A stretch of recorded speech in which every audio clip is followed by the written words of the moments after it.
Hello and welcome to the fifth of a series of webinars by Incubator Cooperative.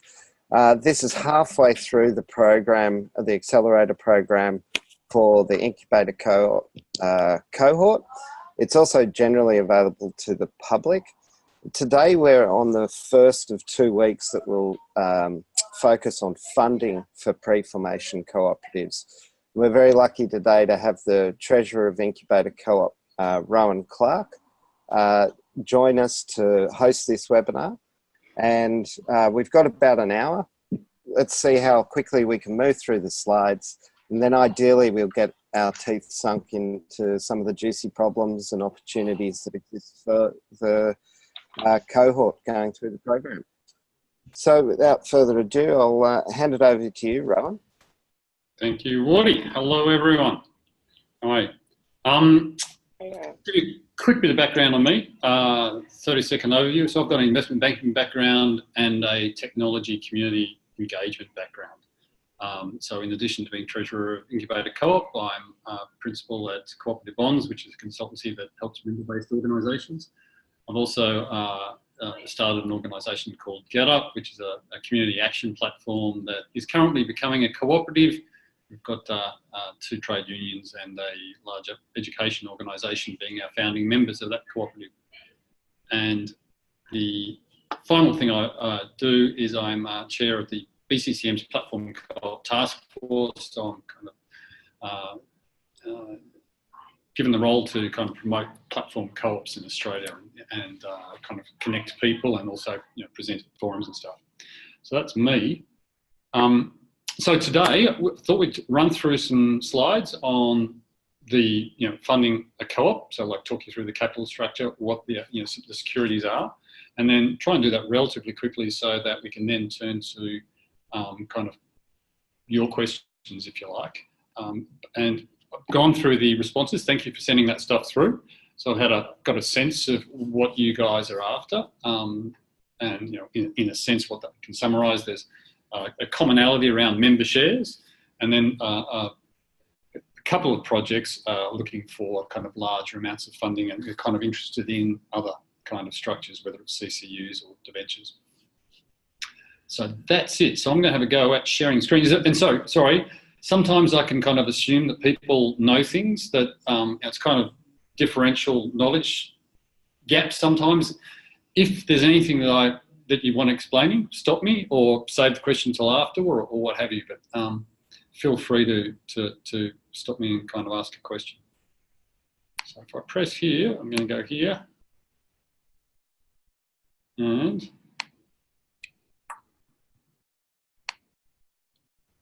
how's that? All okay? Let's shrink that down. Alrighty. So, yeah, all right. Okay, conceptual slide first. Just to understand what drives the difficulty in funding a cooperative, or the challenge in funding a cooperative, it's the fact that as opposed to an investor-owned firm, your typical company, which maximises profit, cooperatives are about profit minimisation. What we mean by that is that because of the one member, one vote, there isn't the idea that shareholders have a proportionate say in how the organisation's managed, so that they don't look to seek so they don't have the opportunity to maximise their return on capital. What happens in a cooperative is because if every member has one vote, regardless of the shareholding size, they look to maximise the return on the kind of value created through the services.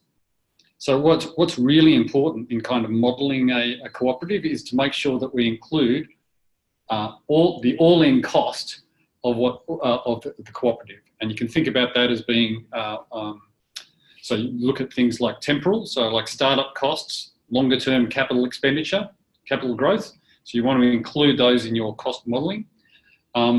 You want to include things like variability around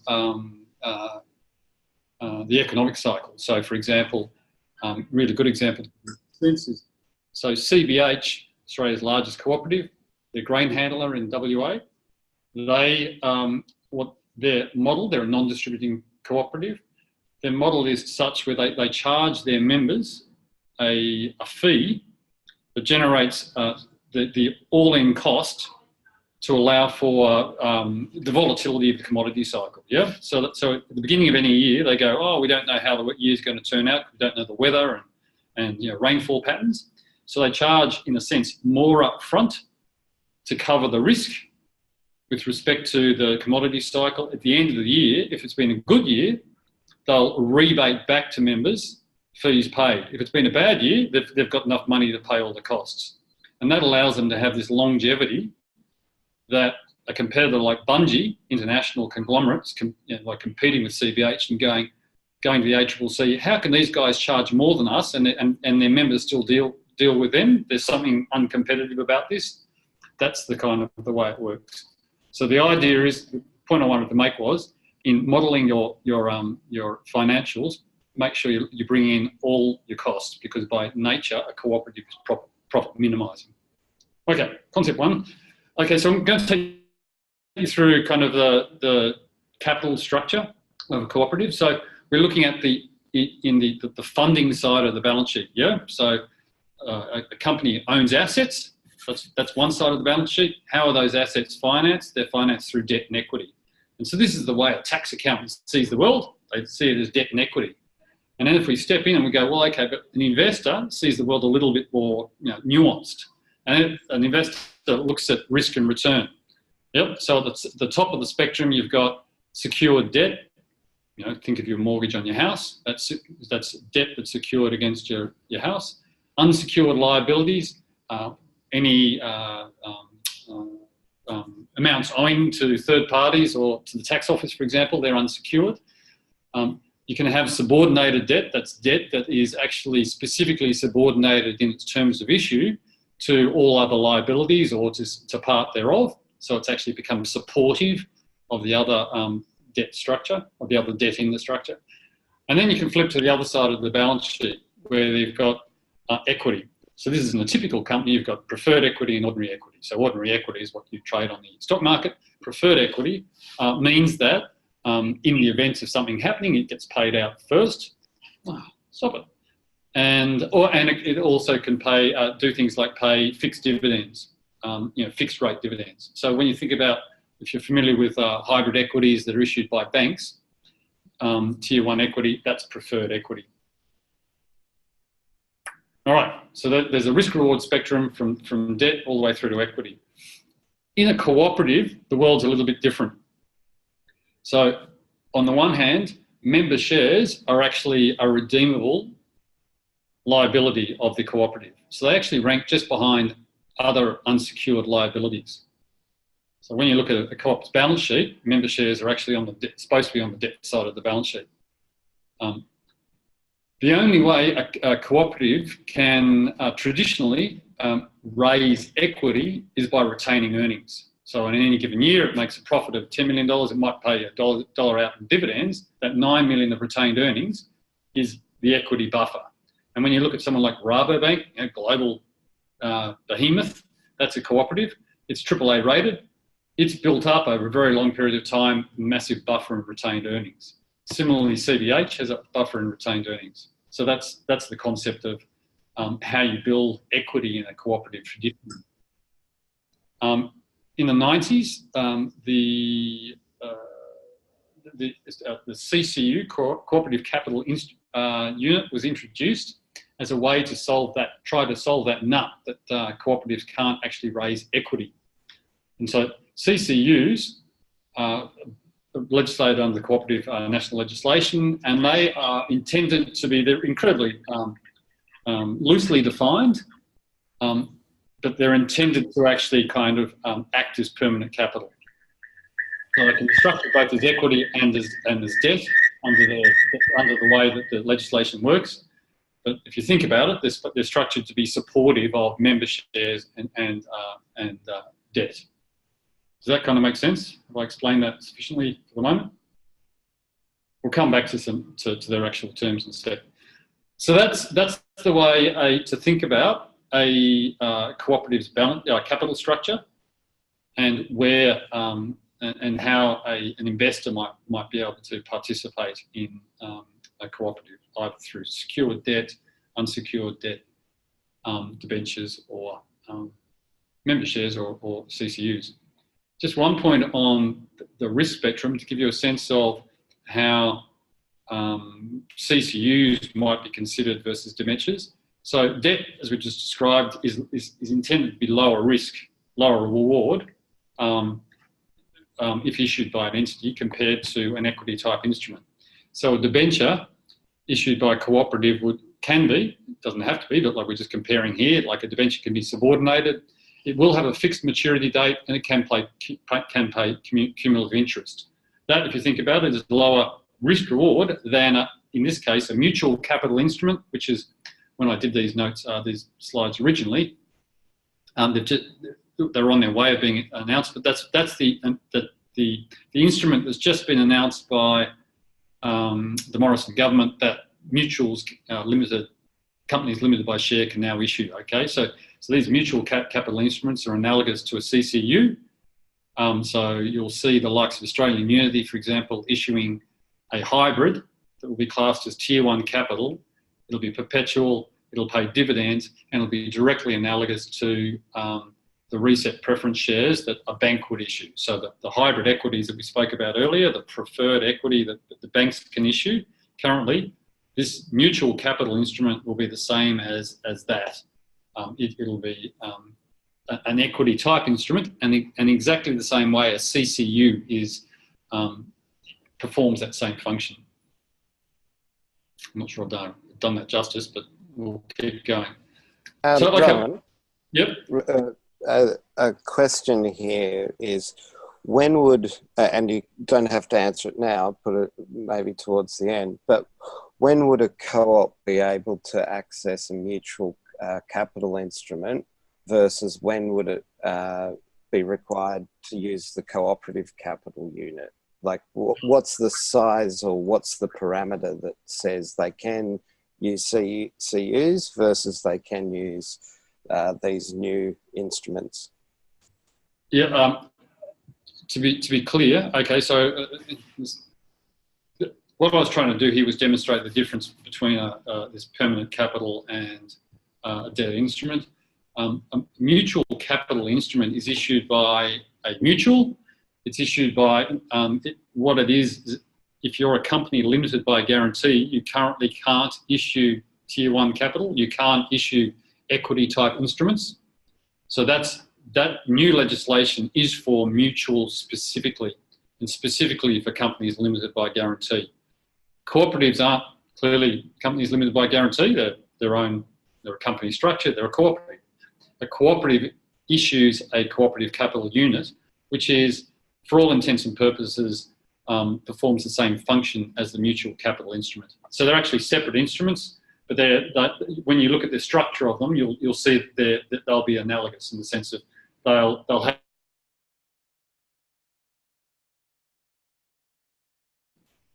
make sense. So a mutual capital instrument will be issued by a mutual. A CCU will be issued by a cooperative. Am I dropping out? It just said my internet connection's unstable. I might just switch to my phone. I was worried that this may happen. You've been fine for most of the time, Rohan. Just a couple of seconds there. All right, we'll keep going just in case it, because I might lose you when I switch connections. That's the other pain in the butt. All right, so we're going to go through. And I'll just talk you through the different types. Stop me again if I break up. So a member share. The characteristics of a member share. Okay, so a member share is, as we just described, it's issued by a cooperative, and it's an unsecured liability of the cooperative. What that means is, so the distinguishing features of a member share is it can only be issued to members. So you have to be a member to buy these things. There's a maximum shareholder cap that any one shareholder can't own more than 20% of the equity on issue, and that's across all classes of member shares. Shares themselves, really important here, they don't confer any voting rights. So I think this kind of hits to one of the things that Riley, you raised. Was Riley or? Yeah, I think it was Riley raised in relation to what you're wanting to do. Important to note that voting rights are attached to membership in cooperatives, not shares in any shape or form. Member shares are issued and redeemable at face value. The point here is that they never change in value with the underlying value of the entity, if you like. So if you were to, so as opposed to an ordinary share that can, its market value can change, like its par value, its issue price is $1, but its on market value might be $1.50. With member shares, while they can be transferable, but they are only ever redeemable at their issue price. Yeah. So if they're issued at $1, then they're redeemed at $1. That's important to note that, because that therefore means the market value can't really increase, because otherwise you've got this kind of arbitrage between what the cooperative will pay for it and what the market might pay for it.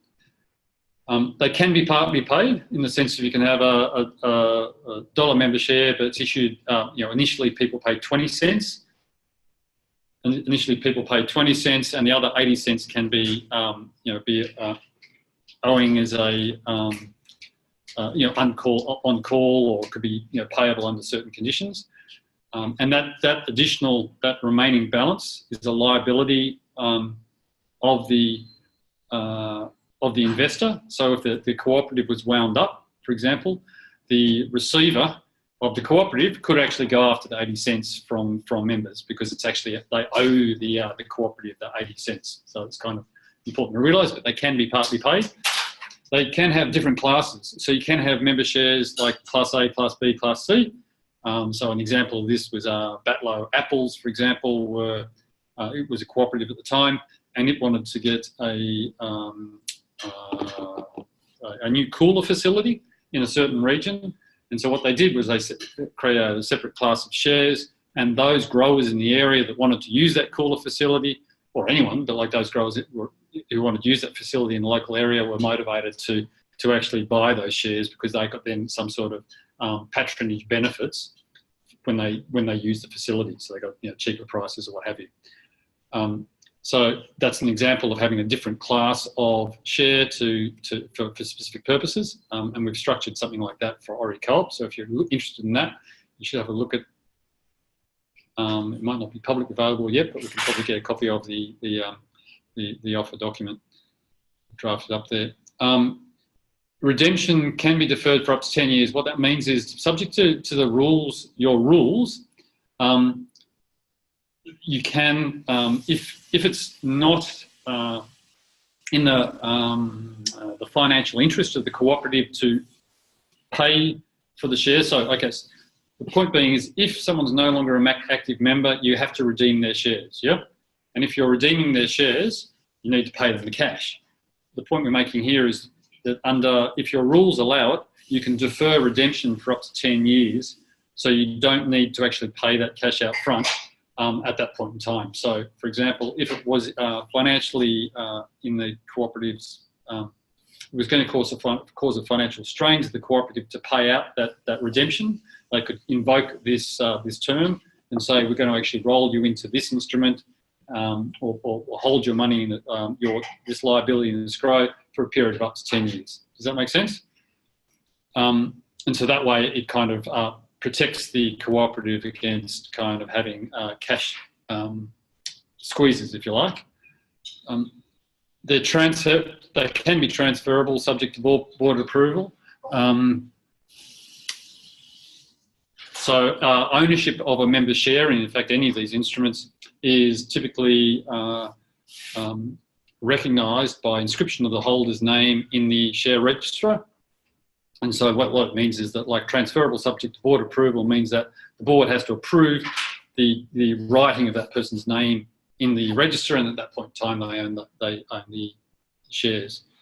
And they can pay franked dividends or deductible interest. One of the quirks of a cooperative is they operate under I think it's the 1945 Tax Act. There's a couple of things that stand out about this different tax treatment that's applied to cooperatives. One of them is cooperatives can choose whether they pay franked dividends or deductible interest. It's effectively it's a bit of a zero-sum game, except that if the Labor Party brings in a law saying you can't have cash credits for franked dividends. But what that means is, as a cooperative paying the franked dividend or deductible interest, if it's deductible interest, you pay it as interest, and it reduces your taxable income. And if it's a franked dividend, it's paid out of after-tax earnings, but it's frankable. I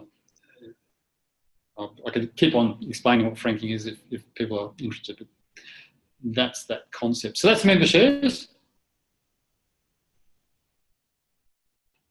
Debentures. So if you remember, debentures are debt instruments, right? So that means they must have a fixed term and they must be repaid at that fixed term, as opposed to equity. They can be issued to members under the CNL. They can also be issued to non-members, but if they are issued to non-members, they fall under the disclosure regime of the Corporations Act. So one of the advantages of being a cooperative is that you can issue shares and debentures to your members, and you have a specific disclosure regime that's probably a lower bar, or is a lower bar than the Corporations Act, and you can have your disclosure document basically, in a sense, in the market all the time, in the sense of you can take new members in a cooperative at any point in time, and they're investing in your cooperative under your disclosure statement. That's different from the Corporations Act, where there's where you have to lodge your offer documents or your with ASIC under the Corporations Act. Debentures, because they're debt, confer no voting rights. Shares don't confer voting rights either. There are fixed-term securities, as I say. By definition, a debt security needs to have a maturity date, and that maturity date can be deferred, under certain circumstances, but there needs to be a date. They're typically unsecured, but they can be secured. So you can have a secured debenture that can give rise to the need to have a trustee for debenture holders that manages their interest, and it does also fall under I can't remember the name of the legislation, but there's a specific legislation that requires debentures to be registered under. They can be subordinated and pay cumulative interest, so you can kind of structure the terms so that they're very much supportive of other types of debt, if you like, or other types of liabilities. So they can become quasi-equity, if you like, or take on some equity-like characteristics. Typically, they're subject to events of default and possibly acceleration rights. What this means is that you'll have things like, you'll have a terms of issue, and in that terms of issue, if one of those terms is breached, an example might be you need to pay interest by a certain date, and if they're not cumulative, if you haven't paid that interest by a certain date, that's a breach of the terms of issue. If there's a breach of the terms of issue, that could give rise to an event of default, and under an event of default, that could trigger an acceleration right, meaning that the debenture holders could say, we want our money back, and if you don't give us our money back, we'll wind you up. Yeah. They are transferable subject to board approval, very similarly to member shares, and they pay interest according to a predefined formula. That the interest can be linked to variables. So that can be, could be linked to a commodity price. It could be linked to some sort of performance. So that's debentures. Cooperative capital units. As we described earlier, they're legislated under the CNL. They can be issued to non-members. They are also non-voting. There is no restrictions on holdings, so there's no maximum shareholder cap. Similarly to debentures, I should say, but there's no cap on 20% cap.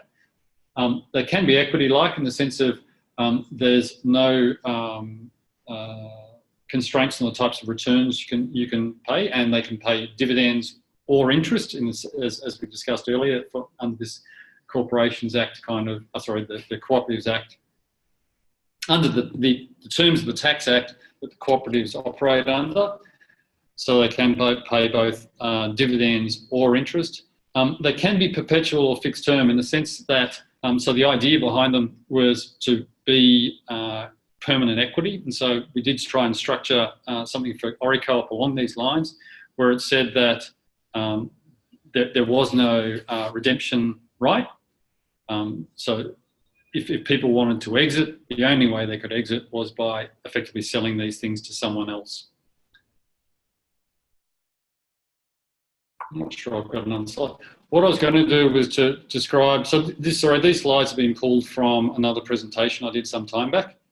So the member shares are kind of listed off the terms. CCUs, I probably should have done some further detail, but okay, there's two issues that, so CCUs came into existence in 1999. There have been 9 issues in total since that time. And so that they haven't been widely successful, to be fair to say. These 2 issues, Norco and Namoi, were kind of 2 of the larger ones. Norco raised, or sought to raise $10 million in a debt type CCU structure, and Namoi Cotton raised $44 million in a equity CCU that was then listed on the ASX. The Norco example, to be fair to say, they didn't actually have a great experience. They only managed to raise $2 or $3 million through the process. They raised it from members. So the actual issuance costs from their perspective were somewhat prohibitive versus the amount of money they raised. The Namoi Cotton one, you'd be led to, you could be fair to say, was contributed to down over the long term to the demutualisation of Namoi Cotton, in the sense of these $44 million issue was listed. Over time, the investors in that capital stock agitated to have representation. Sorry, these slides are auto-forwarding, hence the reason why they're going forward. The investors in the Namoi Cotton stock, over time, there was some kind of institutional investors that came on board that then sought to kind of use it as a tool to kind of leverage the management to demutualise. And so these capital stock basically traded at a discount to face value for a very long period of time. And then, so they were issued in, I think it was 99, and basically 18 months ago, or months or so ago, Namoi Cotton actually demutualised.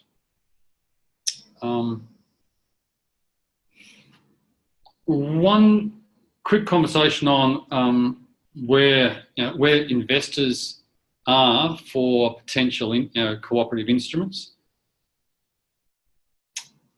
The first principle with raising money for cooperative is that it should come from your members or your potential members. Yeah. So by virtue of the fact, then you have alignment between your investor base and your actual entity. We have tried to take a CCU, the OriCo-op CCU issue, to the institutional investor market. Part of the reason for doing that was to test the appetite for CCUs and for cooperatives in general. The feedback that we had in relation to that was, one, they pointed to the fact that the cooperative structure isn't particularly investor friendly from a return on capital perspective. So hence the first slide about the profit minimisation. People recognise that, even if it's only intuitively. Two, people generally aren't familiar with cooperatives as an issuing entity, and so that creates a barrier, particularly for the institutional market, because there's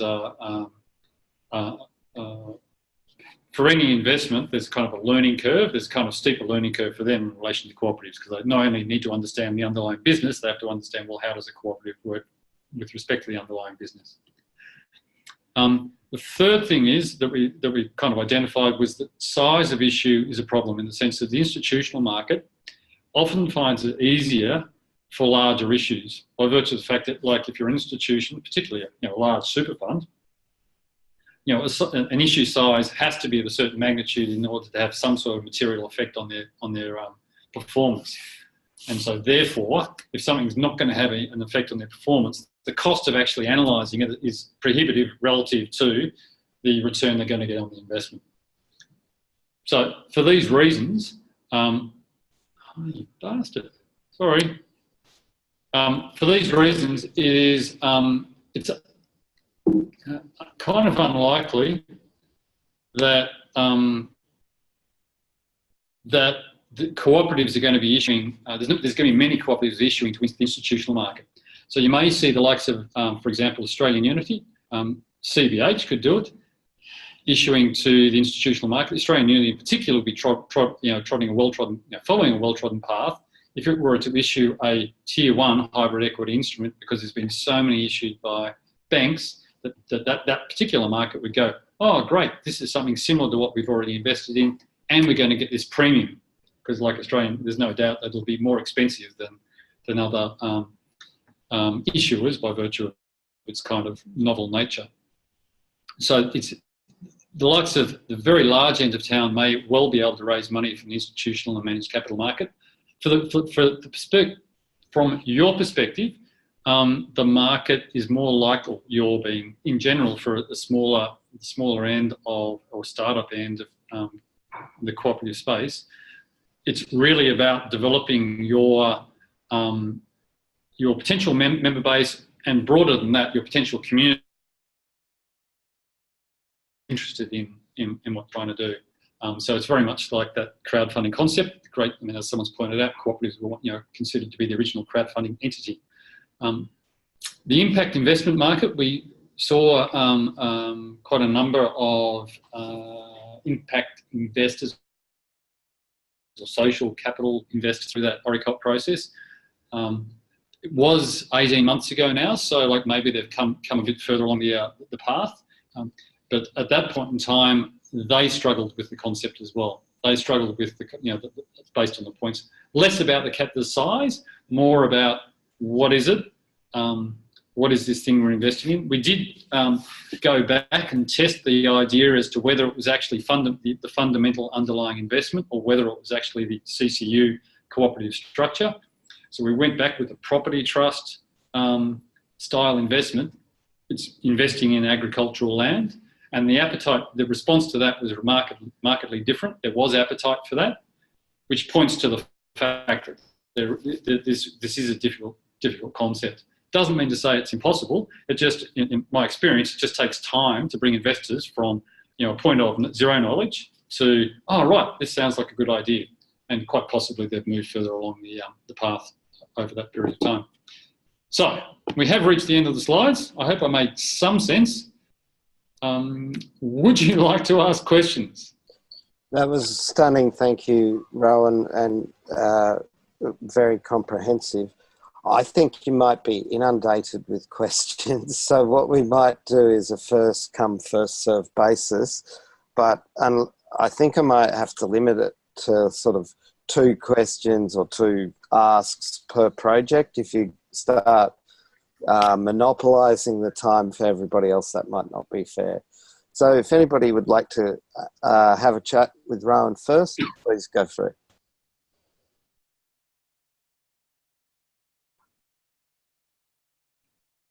Yeah, I'll go first then.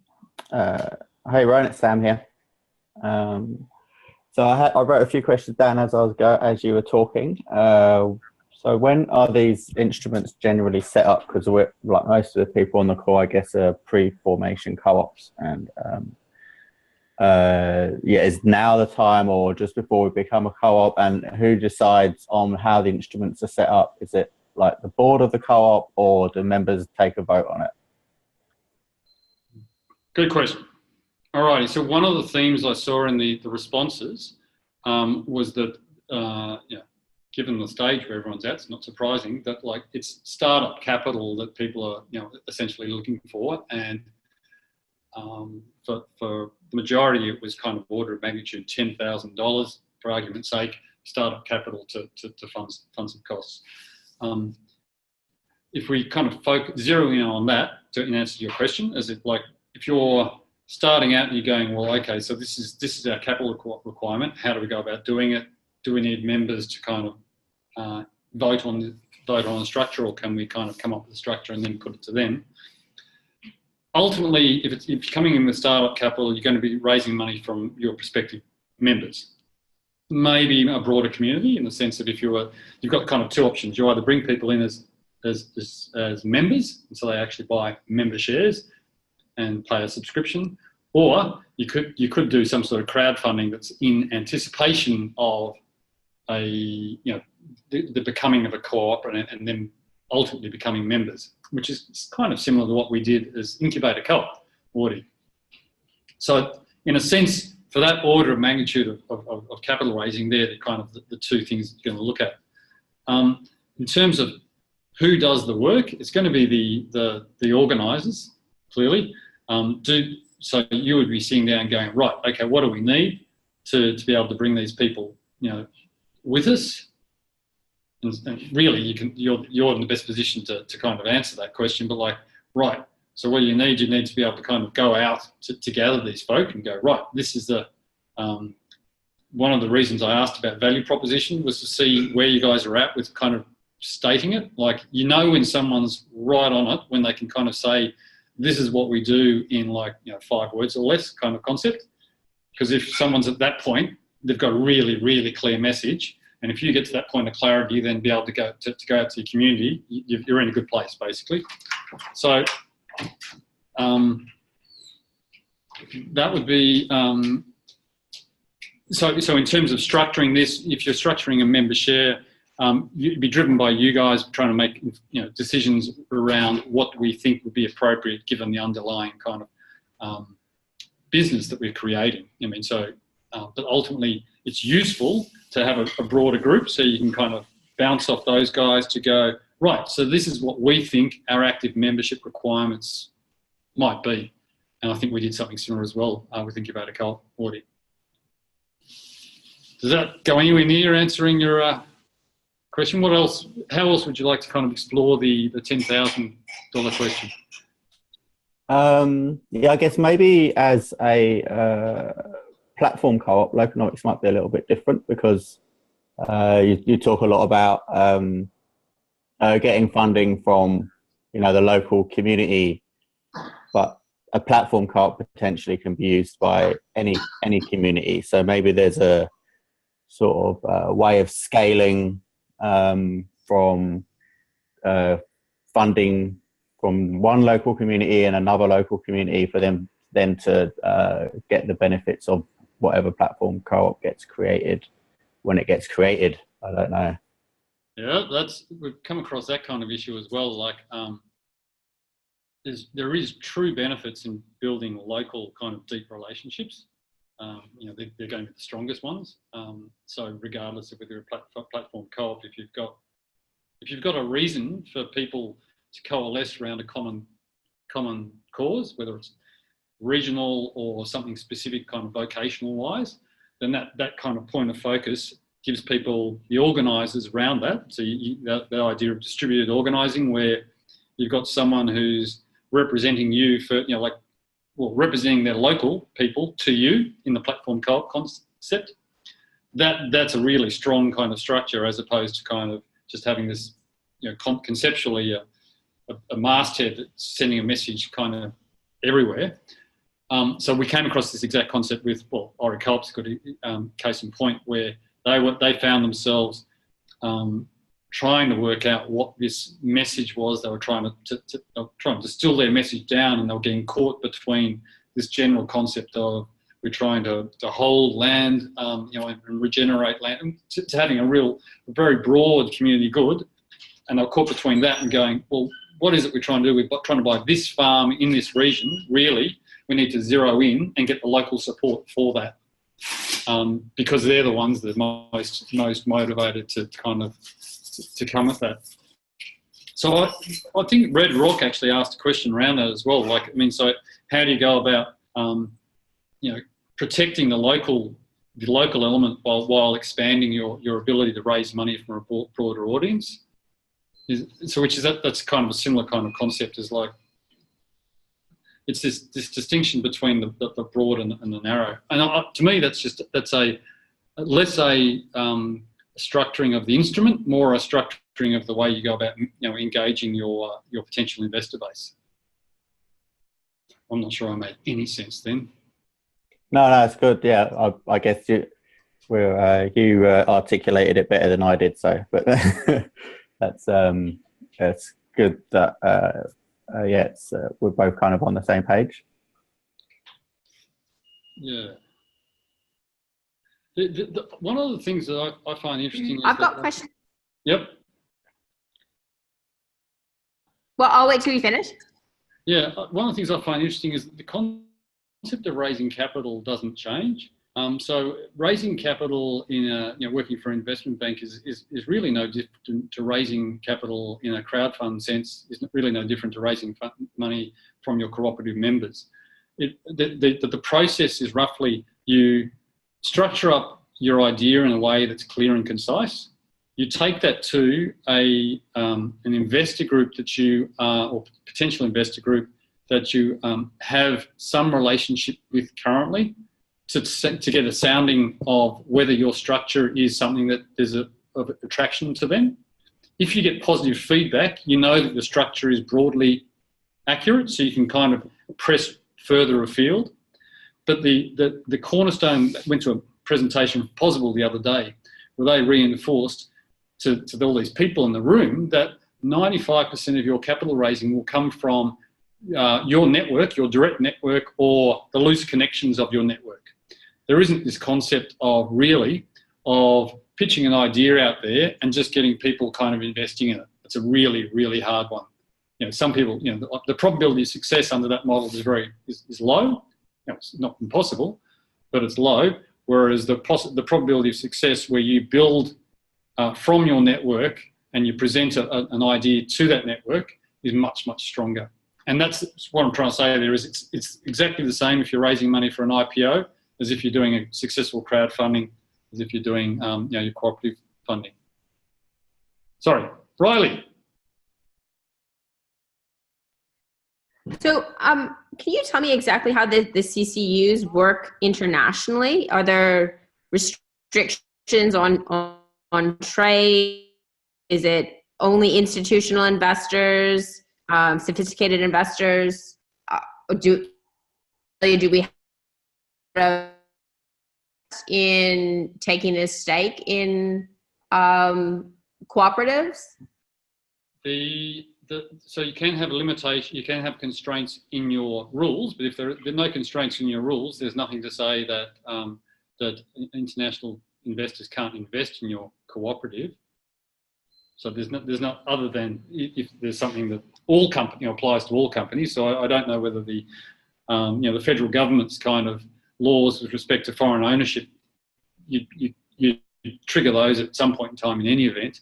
But the thing to think about with external investors, whether they're international or otherwise, is that a cooperative is essentially a member-based entity, yeah? And so, and by virtue of its heritage, they're member-based entities that were localised. So the cooperative's national legislation is actually it's kind of bucket legislation in the sense that New South Wales has the same legislation as Victoria, has the same as WA. Queensland's still slightly different. But what it means is that it's actually state-based legislation. And if you, under the letter of the law, if you have a member that's in a different state, you actually trigger the the Corporations Act. So the point being that if you're taking international investors in your cooperative, whether it's through a CCU, a debenture, or otherwise, you'll actually trigger the disclosure requirements under the Corporations Act. So does that make sense? So there's nothing to stop people from investing, an international investor in your investing in your CCU, but you'll actually also have to meet the disclosure requirements, lodge your document, what have you, with ASIC, as well as with the state-based cooperative regulator. Okay, and what about in terms of our investments? Do you find that large cooperatives generally have in their constitution that they can only invest in other cooperatives, or like what might be we be limiting ourselves, decided to go with a cooperative structure to investment from other cooperative entities that might otherwise members have cooperative governance model? You were kind of dropping in and out there, Riley. Did you get more of that? Was that my connection or right? Yeah, okay. Right. No, it might be my connection. You know what? I'll throw it up in the chat. Okay. One thing I should say is none of this is legal advice. Just so we're clear, all advice is general in nature. So if I press chat there,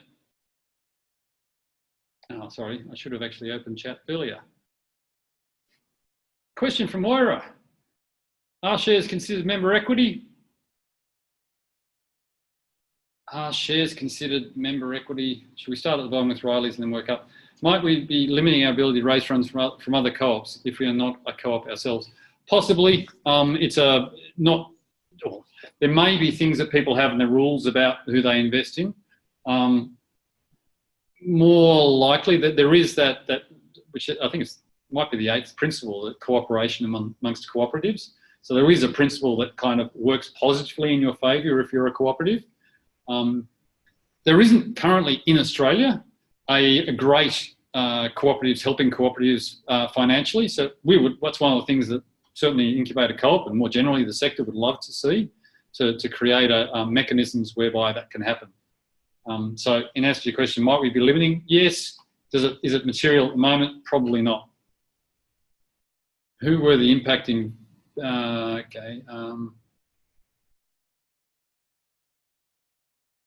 Sorry, working backwards isn't helping, is it? I'll start at the top. Question for everyone. Are shares considered member equity? You've got two concepts there. So shares can only be bought by members. Equity, in a strict definitional concept, there's equity and there's debt.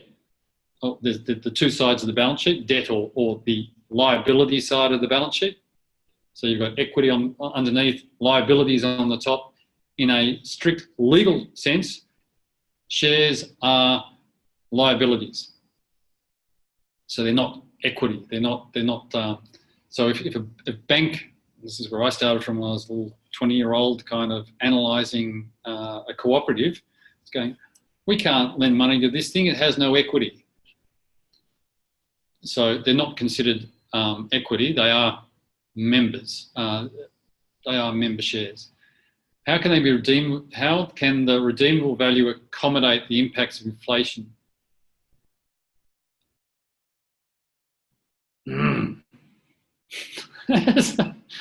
Okay, on the face of it, the redemption is at the fixed at the issue price.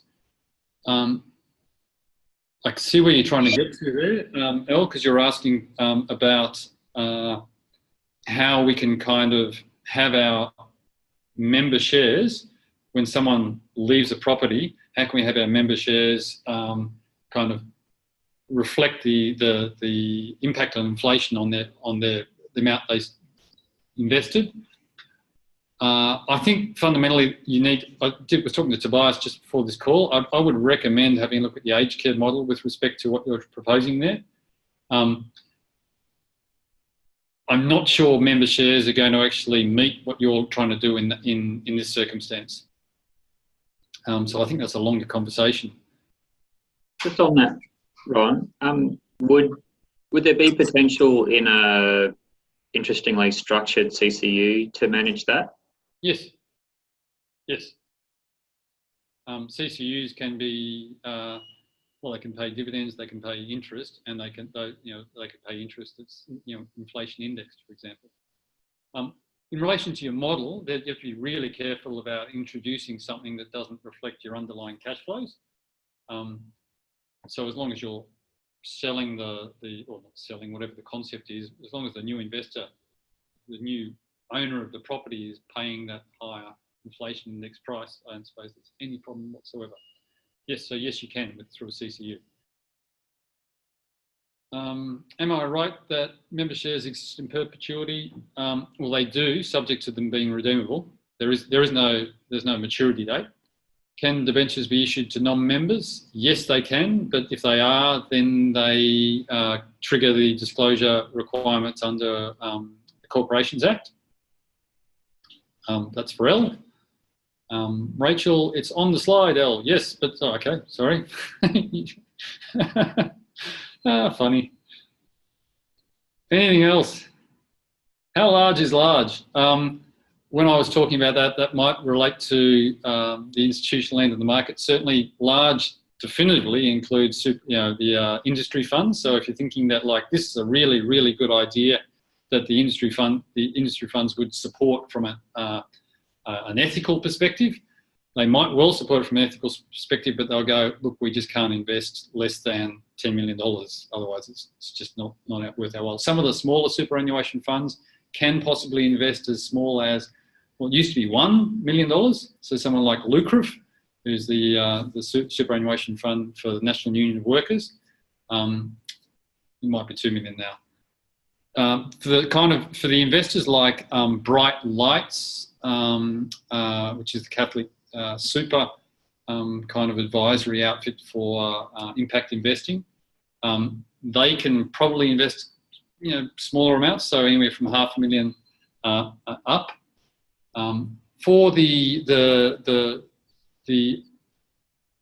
advisor network, so like if you're thinking that we have something that might appeal to do-it-yourself super, and the idea that we might be able to take it to people who have do-it-yourself super who get, and typically the way you do that is through their financial advisors.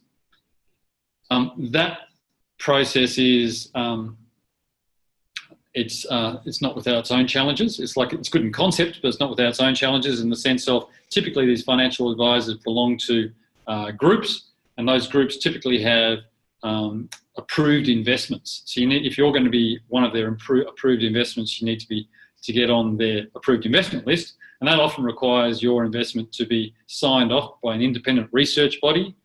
And so what I'm trying to describe there is that therefore creates a process all of its own that creates the similar type of barrier that needs to be of a certain size to make it worth these groups' while to do the work. And it might be that the minimum size is definitively at least $1 million. So you can probably draw a line between institutional ways of raising money, broadly defined being from everything from the professional, the do-it-yourself super professional advisor market all the way up to superannuation industry funds. You draw a line between that and then the retail market. And then if you define the retail market as anyone who's has money that like they invest themselves, then we go back to, well, how do you actually access and create a story for that part of that retail market, which is still large, that you can, your investment will resonate with them. So one more thing on that. There's a good example of this that came across the other day because I saw Tom Dawkins at Do Some Good speak, and it was really interesting. It was so clear. He kind of worked out. He said, look, it took us a while to work out our business model. So Do Some Good's a crowdfunding site, yep. And he said, it took us a while to work out our business model, but now we understand that 75% of our revenue comes from the large impact investors who support our platform, so that they effectively use our platform as a funnel to identify projects to invest in. Yeah? And so that's that same kind of concept replicated again that, as I was trying to describe earlier. So he's created a market in these larger impact investors. So he's created a distribution base to capability to those larger investors, and it's in their interest, the investors, to use him because they find good deal flow, if you like, and it's in the good deal flow, like those smaller guys, the people who want to raise money, to do some good because they can access these larger investors. It's exactly the same as an investment bank, or a broking outfit. Does that make sense? Yep. I've got a question just in relation to CCUs, Ron. Do they have the same ASIC requirements like debentures if you're issuing them? So if you're issuing them to non-members, do you then have to lodge a PS with ASIC? Yeah, I don't know how they fit within the new crowdfunding regime, and that's more of a question for Woody, really. But they do, the definitional thing is they do trigger, if they're going to non-members, they trigger the ASIC regime. So it's actually an interesting kind of conundrum. If you're wanting to raise money and you don't have members, and so like it's how do you present it, and you just need to be careful about how you kind of navigate through that.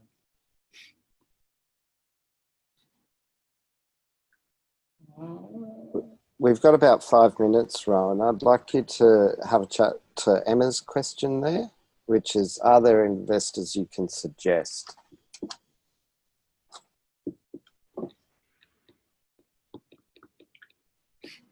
I think it might be worthwhile if you've got a clear enough concept and you want to access this kind of impact investor group. I would recommend Do Some Good, because I think that they do have a clear idea of that process. There's also Carly Hammond's platform, which is also an aggregator of social impact investors. I just can't think of what it's called right now.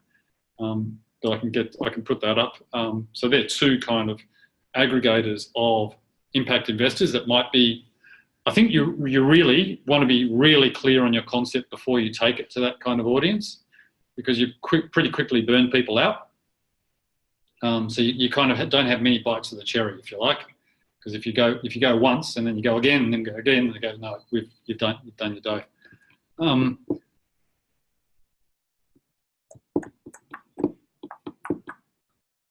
Yeah, I can't think of anyone else off the top of my head that is relevant. As I say, I've had conversations with the do-it-yourself supermarket, which possibly, if you've got the right type of, if you get, for example, a cornerstone investor on board, a cornerstone impact investor, you might be able to kind of attract, that might help with getting interest. There's a group called the Grant Makers. Philanthropy Australia, while they're not a point of introduction, have a list of, again, impact investors. There are some that might be good to bounce your idea off just as a one-to-one, as in like you could go to someone like Social Ventures Australia going, this is what we're looking to do, as a way of forming up your proposal. So once you're in a point of going, yep, we think we've got something that's worth doing, worth showing, you could show it to someone like SVA, get the feedback, and then you're in a better position to then take it to the investor groups. Bright Lights might be another one, because they also advise that smaller mid-market with respect to these types of ethical investors. So there's probably half a dozen, 3 off the top of my head, but which in a sense are aggregators of demand from ethical type investors.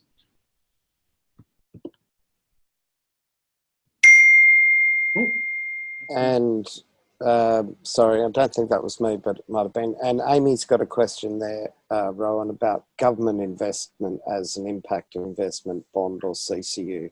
Has that occurred? And if so, what would be the limit? No, not that I'm aware of. The way, no. The invested bits, certainly not. There are people looking at exploring that social, what they call social bonds. The idea that that there's a trade-off, that money comes in and then subject to the improvement, the measurable improvement in the social outcome, that's the return to government, so that that in a sense compensates for lower interest. So there are people exploring that. There is the model that Creative Victoria have just done with respect to for the festivals locally. So they've created a vehicle. It's effectively a data co-op. It's not a co-op, but like it may well emerge over time as a co-op, but like it's cooperative in everything but name, where these dozen or so festivals have come together to share their data. That was actually funded by the government as a seed investment. And it was pitched to them as, hey, this is a good idea for these festivals. you know, with a festival state or claim to be or what have you. Like we'll, this is a seed investment, it's risk capital. You're not actually, as opposed to the normal government way of writing a cheque for $10 million for a new system, you know, put up $300,000 to see whether we can evolve something. So that was a new model for the Victorian government, and we've been kind of promoting that elsewhere, South Australia. The idea that this is a better way for the government to spend money on developing cooperatively structured ventures. So there are two things that come to mind, Amy. It's 101. How'd we go? Rohan, superbly. So thank you very much for your time, Rohan. For everybody, I think you will have got them thinking. I have a message for all of the cohort, which is at the very beginning we talked about you would have this norming, you would have this forming, storming, norming and performing kind of period, where the forming is a bit like a honeymoon. Everybody's just gathered around a vision that they're excited about. You're right now in that storming piece where you have to kind of confront the difficulties of your business model, and funding is difficult for every business, co-ops included, maybe even more so for co-ops. So if you're feeling a bit of anguish and whatnot, this will pass. You've got to work through this. And that's why it's so good we've got an accelerator going, and because you have got the support to help you through these next few weeks. And we want to get to the stage where we've got through storming and we're into norming and we're able to be concise and articulate. Quick invitation, next week, Jill Story is going to talk crowdfunding. And so if you've come to that point in your startup capital where you need to get some money in the door so you can form, crowdfunding may well be the ticket for you in that respect. So thank you everybody for your attendance. Thank you for your great questions, and thank you, Rohan, for being available for us. Thank you, guys. Good luck. Talk to you later. Thank you. See ya.